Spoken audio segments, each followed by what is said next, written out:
Hi everyone, Ed Bixby here, standing in historic Bridgeton Cemetery in Bridgeton, New Jersey. This is a colonial, revolutionary era cemetery that contains all kinds of veterans and all kinds of people from the colonial times.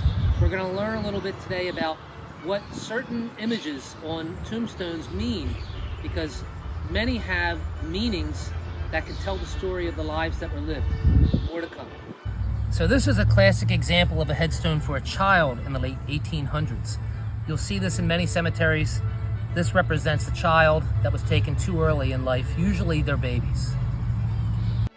The weeping willow is one of the most popular symbols found on historic gravestones. In colonial America, it represents life after death or resurrection. However, in other places, it commonly represents grief. Another symbol you will often find on historic gravestones is an index finger pointing up to the sky. This is typically God's hand and represents the gift of the righteous, confirmation of life after death in heaven. A book, appearing opened or closed, represents wisdom, knowledge, and faith. It can appear on the headstones of many writers and scholars, but also faithful individuals, as the book also represents the Bible or the Book of Life. Like the lamb, a rosebud represents a life that was cut too short.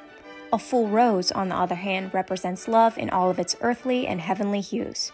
One of the most ancient and interesting symbols is the anchor, dating back to the Roman times. It was used to signify the hope that one's soul would be anchored into heaven.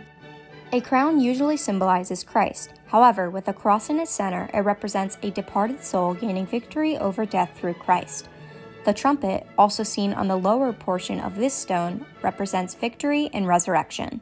Last but not least, the cross represents that a deceased individual was a Christian, also symbolizing his or her hope of new life in heaven. There are many other different symbols that you will find on headstones in historic burial grounds. We will be discussing some of them at Port Elizabeth Cemetery in Port Elizabeth, New Jersey in a future video. In the meantime, what was your favorite symbol that you saw in this video? For me, I like the lamb.